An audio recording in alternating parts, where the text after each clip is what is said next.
A brief disclaimer. The following video will speak of violence, death, and disturbing content. Please be advised. The horrors and tragedy of World War II are years before most of us were born.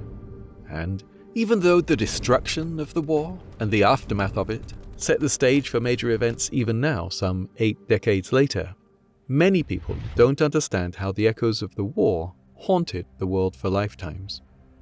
The scars left by World War II, emotional and physical, took many years to fade. Some wounds never healed, and some of those who committed acts bloody and dark never faced judgment for their crimes. Escaped, hidden by distance, time, and help from unexpected places, these men were wanted for crimes of war beyond scope. When the war ended in Europe, there were many members of Nazi Germany and the Axis powers that were to be tried for their actions during and before the war. Many of those people escaped arrest or even confinement with the help of ratlines, a series of escape routes for Nazis and Fascists after World War II. Often, these ratlines led to South America. After Germany surrendered and the war ended, the Allies held trials to convict and sentence representatives of the Nazis for crimes committed before and during World War II. These trials, held in Nuremberg and so known as the Nuremberg Trials, tried at first a score, then hundreds of Nazis. The first trial was held by an international court and had as defendants the most famous of Nazis still detained.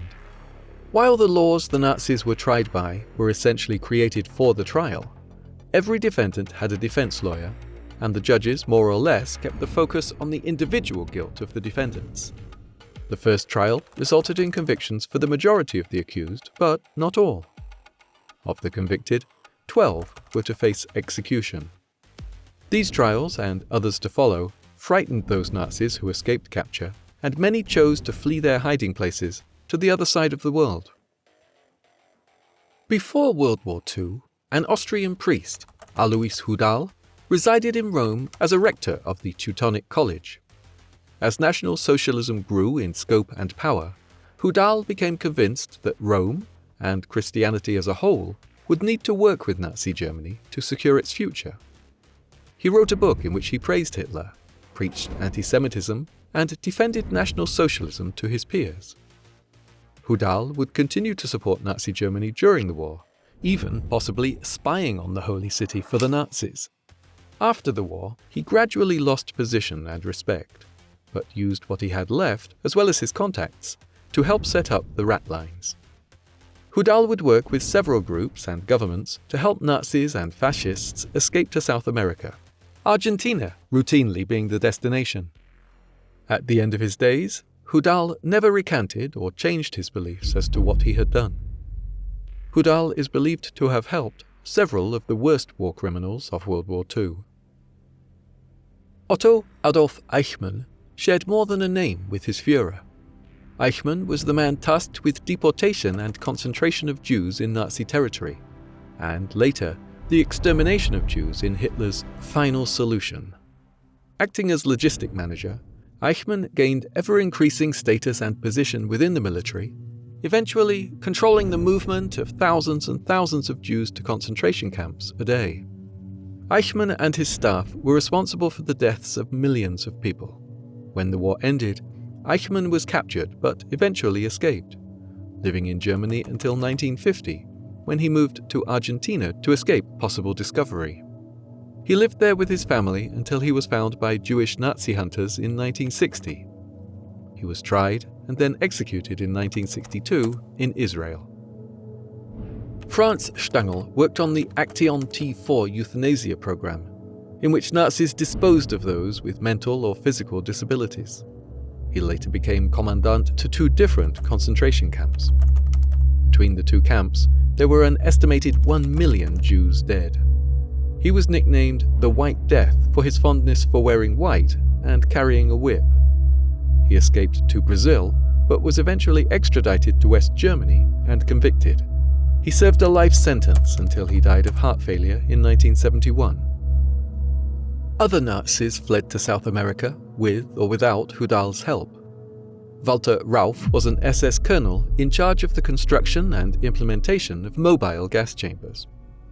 Trucks specially constructed to discharge their exhaust into a compartment holding up to 60 people, the mobile chambers would be loaded with the living and arrive at a burial site with the dead to be disposed of. Rauff was never captured and died in Chile in 1984. Josef Schwamberger and Erich Priebke were high and mid-level members of the SS and responsible for mass execution and massacres. Both Schwamberger and Priebke were convicted and served life sentences. These former Nazis, perpetrators of heinous crimes though they may have been, pale in comparison to the last person we will mention. Possibly the worst and most terrifying of those that fled judgment was Josef Mengele. Mengele was an SS officer and physician in the Nazi war machine. He was a medical officer when World War II began, but was transferred to Auschwitz II, Birkenau, towards the end of the war. During his time at Auschwitz, Mengele would conduct horrific human experiments on the inmates of the camp. He specifically experimented on people with dwarfism, those with heterochromatic eyes, and twins. Mengele would take adults, adolescents, and small children for experimentation. Many of his subjects, even if they survived his experiments, were sent to the gas chambers after a couple of weeks anyway. Mengele, aided by Hudal, made his way to Argentina in 1949. His life after that sounds like a bad drama piece. Mengele and his wife divorced in 1954. 5 years after, she refused to go to South America with him. On a visit to see his son Rolf, he ended up going back to Argentina with his widowed sister-in-law and her son. His various business dealings either failed or prospered, but he came under suspicion of practicing medicine without a license after a young female patient died. His now wife and her son returned to Germany when he moved to Paraguay, where he eventually took up with Nazi sympathizers. Mengele lived in deteriorating health until suffering a stroke while swimming in 1979 and drowned. His grave was eventually discovered by Nazi hunters, and his body was exhumed to ensure he had actually passed. When we look at the shadows left behind after World War II, we can see how the crimes and their eventual judgment and punishment shaped so much of what happens even now. These men had direct impact on the actions, or took the actions themselves, that influenced the morality of the next century. They left horrible examples of obedience to hate and fear, whether it be their own hate or others. In dying, they might have given a bit of peace to those harmed, but nothing will erase the horrors of a war beyond any that came before. Thank you for tuning in. Stay safe wherever you might be, and like the saying goes, those who forget the past are doomed to repeat it.